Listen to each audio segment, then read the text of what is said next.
ඉතින් ඔයාලා සාදරයෙන් පිළිගන්නවා සයුර YouTube channel එකට. ඉතින් මේක තමයි පළවෙනි වීඩියෝ එක සයුර YouTube channel එකේ.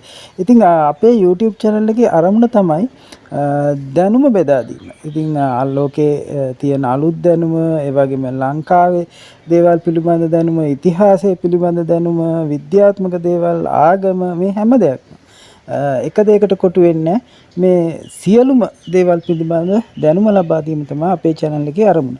ඉතින් අපි කිසිසේත්ම ලංකාවේ දිනදා දේශපාලනය සහ ඒ වගේ දේවල් නම් කතා කරන්නේ අපි කතා කරන්නේ ගොඩක් වෙලාවට දැනුම ලබා දෙන දේවල්.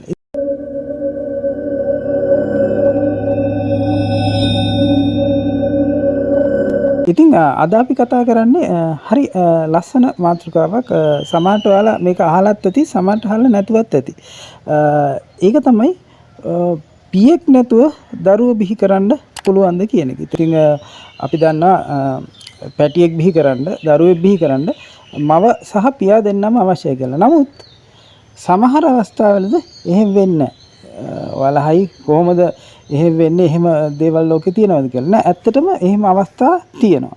එහෙම විද්‍යාත්මක ක්‍රමයක් තියෙනවා. ඉතින් අද බලමු ඒ වගේ සිද්ධි ලෝකෙ සිද්ධ වෙලා තියෙනවද, කොහොමද ඒවා වෙන්නේ කියලා. ඉතින් 2006 ලන්ඩන් සූ එකේදී කොමඩෝ ඩ්‍රැගන් කෙනෙක්, කොමඩෝ ඩ්‍රැගන් වල දන්නේ නැති මේ ඉන්න සතා, කොමඩෝ ඩ්‍රැගන් කෙනෙක් පැටියෙක් බිහි කරනවා. හැබැයි ඒ ගෑනු සතාට සම්බන්ධ වෙන්න පිරිමි සතෙක් හිටියේ නෑ.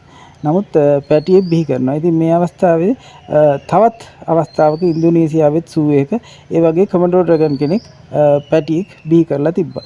ඉතින් තව උදාහරණයක් ගත්තොත් තව ෂාක්, ඒ කියන්නේ මෝරෙක් පිරිමි සතෙක් නැතුව, ඒ කියන්නේ සත්ත්ව උද්‍යානයක මෝරෙක් හිටියා, ගෑනු සතෙක් පිරිමි සතෙක් නැතුව පැටියෙක් බිහි කරලා තිබ්බා.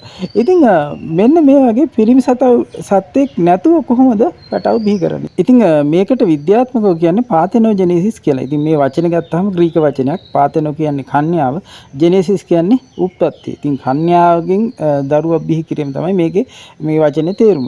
ඉතින් දැන් මං කිව්වා අර කොමඩෝ ඩ්‍රැගන් කෙනෙක්, ඒ වගේම මෝරෙක්, ඒ වගේම තව සිදුවීම් වාර්තා වෙලා තියෙනවා මේ පාතෙනෝජෙනීසිස් ගැන.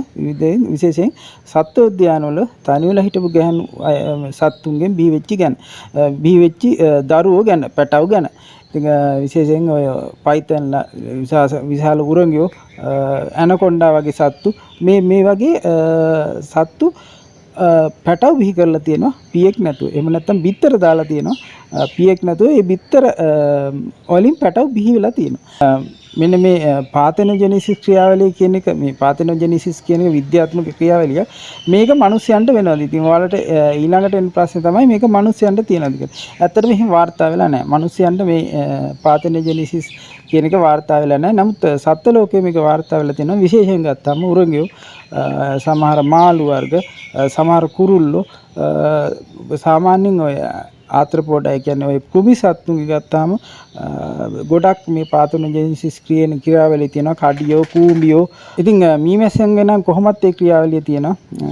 විශේෂයෙන් ඔය වැඩකාර මැස්සෝ බිහි වෙන ක්‍රියාවලිය තියෙනවා.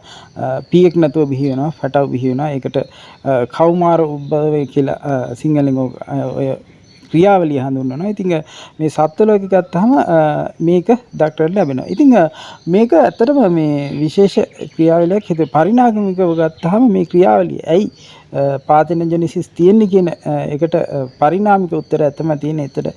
ඒකට හේතුව තමයි සර්වයිව් වීම. විශේෂයෙන් පිරිමි සතෙක් නැති වුණොත්, යම් සත්ත්ව කොට්ටාසයක පිරිමි සතෙක් නැති වුණොත් ඒ විශේෂය සම්පූර්ණයෙන් නැති වෙලා යන්න පුළුවන්. හිතන්නකෝ දූපතක, මේක උදාහරණයක් විදිහට ගත්තම මේක ඇත්තටම සිද්ධ වෙච්ච දෙයක්.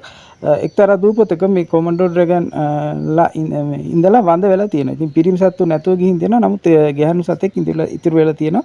නමුත් ඒ ගැහණු සතාගෙන් ඊට පස්සේ ওই පාතෙනෝජෙනීසිස් කියන ක්‍රියාවලිය හින්දා පැටව බිහි වෙලා තියෙනවා. ඉතින් ඒක අර ඒ විශේෂය පවත්වාගෙන ඉදිරියට පවත්වාගෙන යන්න ලොකු අනුබලයක් වුණා මේ පාතෙනෝජෙනීසිස් කියන ක්‍රියාවලිය. ඒ හින්දා පුළුවන් වුණා මේ විශේෂය දිගටම පවත්වාගෙන යන්න. ඔන්න ඔක තමයි පාතෙනෝජෙනීසිස් කියන්නේ. ඉතින් ඔයාලට විවිධ දැනුම අපේ සමාජය පිළිබඳ ඉතිහාසය ඒ වගේ ලෝකේ දැනුම විද්‍යාත්මක දැනුම ආගමික දැනුම මේ හැම දෙයක්ම අපි බලාපොරොත්තු වෙනවා මෙන්න මේ channel එකෙන් ගේන්න. එහෙමනම් ඉතින් අද අපි කතා කරේ පාතනොජෙනිසිස්. එහෙම නැත්නම් පියෙකු නොමැතිව දරුවෝ බිහි කරන මේ අපූර්ව ක්‍රියාවලිය. ඉතින් මේක විද්‍යාත්මක ක්‍රියාවලියක්. එහෙමනම් ගිහිල්ලා නම් ඊළඟ දවසේ හම්බෙමු. YouTube channel හොඳයි නම් YouTube channel එක subscribe කරන්න, bell icon එක click කරන්න, ඔයාලට notification එක ගෙන්න ගන්න ඊළඟ වීඩියෝ එක වෙනින්. ඉතින් අපි බලාපොරොත්තු වෙනවා දිගටම හැමදාම ඔයාලගේ දැනුම වෙනුවෙන් හරි අපූර්ව වීඩියෝ ගෙනෙන්න. එහෙනම් ගිහිල්ලා එන්න ඊළඟ දවසේ හරි අපූර්ව වීඩියෝ එකකින් හම්බෙමු.